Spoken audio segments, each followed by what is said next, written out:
Hi, so today we're going to be working on an exercise that I like to call phonation hands. This is something that I first saw David Brunner do at a conference, this particular kinesthetic, and I really, really like it. I think it accomplishes a lot of things for us. It's an exercise that helps us to map our phonation, specifically when we're starting something with a vowel sound. And as we all know, that can be a real challenge to find that sweet onset, so that we're somewhere between starting our sound with an H and starting with a hard glottal attack. It can be a tough coordination to work on. So, for example, if I were going to sing he, we don't want he, but we also don't want e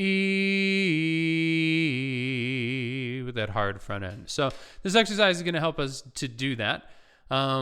And one of the things that's great about it is because it gives us a kinesthetic movement that helps us to externalize the interaction between the breath and the muscles. And then that movement in return, like so many great kinesthetics, gives us an external feedback source that can help us hone in on some of the challenges that we may or may not be having. So the exercise is going to sound like this, and I'm going to sing it on E.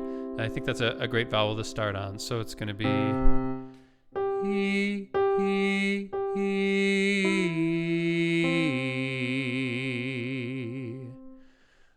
So, mi, do, or 5-5-5-3-1, depending on how you believe music should be syllabalized.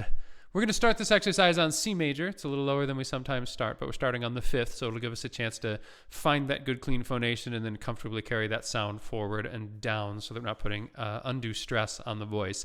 The gesture that's going to go with it, and I'm going to have to move the microphone away to show this to you, is going to look like this.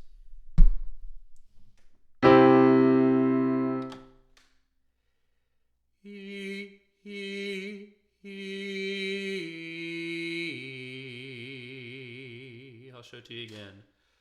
E, E, E.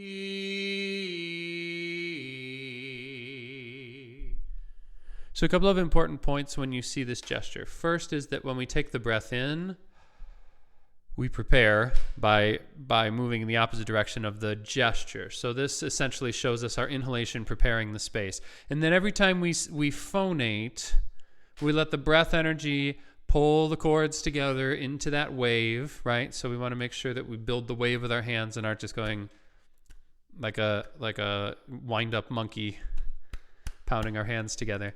And we'll talk about why we want to do some of this in a minute. The other key thing that's important, I think, is that as we finish, we keep energy in the hands and keep vibrancy and keep movement, because the air needs to carry the sound forward even after we have found our successful onset. And this goes back to the idea that I was talking about before about how the kinesthetic can actually help us to diagnose some of the things that we may be working on as singers. For example, I'll see a lot of people who will sing it and it looks like this.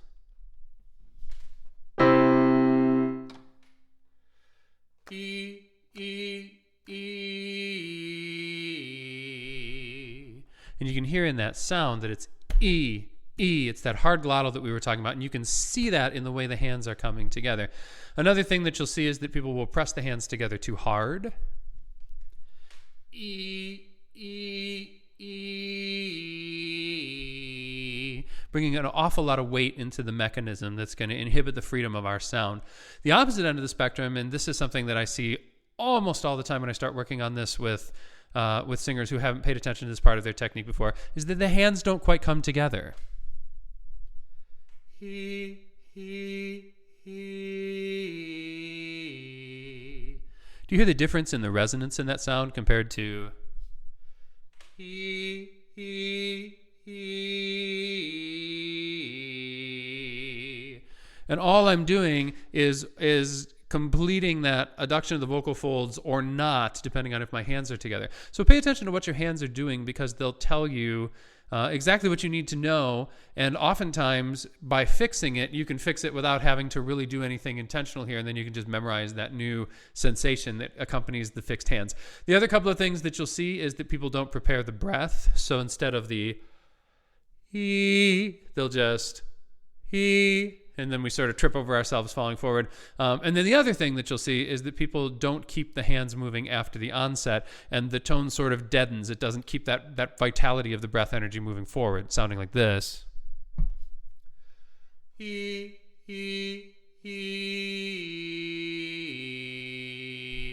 it sort of flattens out and loses that vibrant energy. So pay attention to what your hands are doing. This is another great way that, we have very little proprioception down here.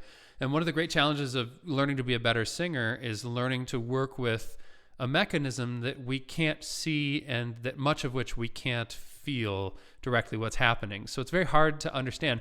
These externalizations through these kinesthetic gestures give us a chance to see something that gives us the vast majority of the time accurate feedback about what's going on, but also by fixing the gesture, we frequently don't have to obsess about what's going on in our throats, which can cause all sorts of problems as we hunt for proprioception awareness that just simply isn't there. So pay attention to your gesture, and by honing in on an accurate gesture, you'll probably find that you're also finding a more healthy and more mechanically sound mechanism in your singing.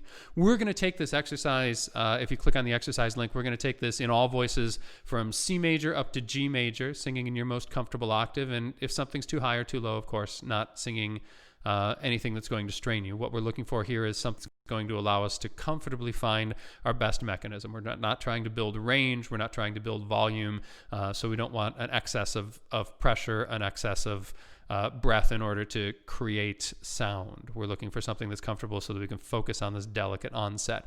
And if E is a tough vowel for you, if that's one that you're struggling with right now, feel free to modify to a different vowel, and down the road, feel free to incorporate all of your vowels on this exercise as you work through and find that freedom of onset.